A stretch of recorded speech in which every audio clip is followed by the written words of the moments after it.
is going to be about my most recent project I'm working on. I'm going to put a 5-horse Briggs on my go-kart once I get it tonight. Guy said it ran 5 years ago. It's a newer one. Still, it's a flathead, but it's newer. So I'm gonna pay him $25 for it. So not a bad deal. And once I put that on the go-kart, I'm gonna make it electric start. Now I'm gonna show you how I'm gonna do that right now with the flywheel that doesn't have the ring gear on it. And I think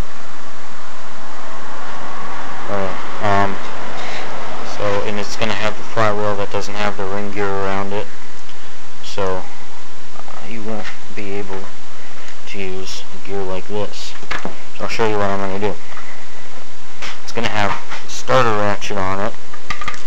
For those of you that don't know how this works, what it is, it's screwed to the crankshaft that holds the flywheel on, and inside this cover here there are small balls. Yeah, haha, I said balls. And there's this piece here. Now when you pull the starter, the balls lock up in the pockets inside there, and it turns the engine. And I'm going to take the spark plug out so I can turn it easier for you.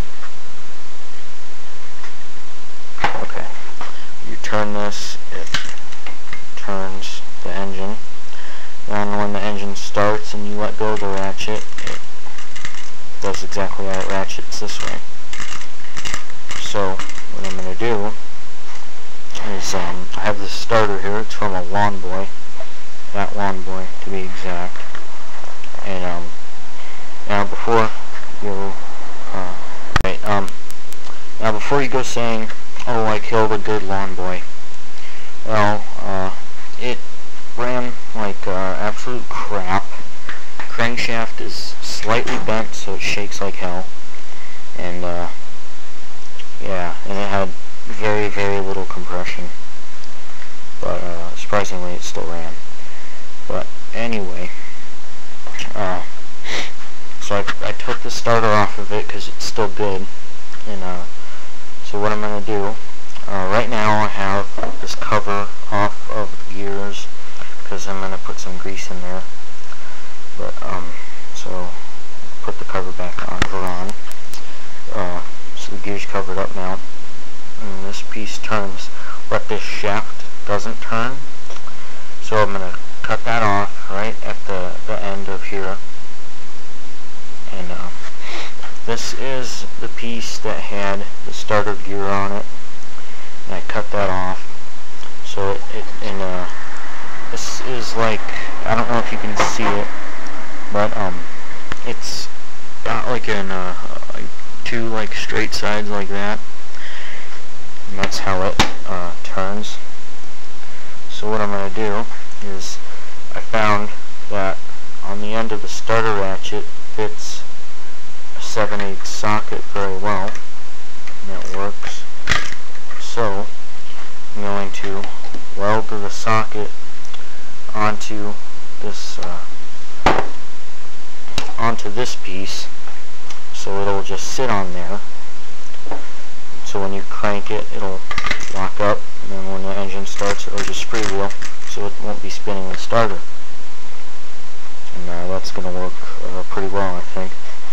So I'll make updates as I go along with this. But I've just finished welding the socket onto the little plate. It's a bad weld on there.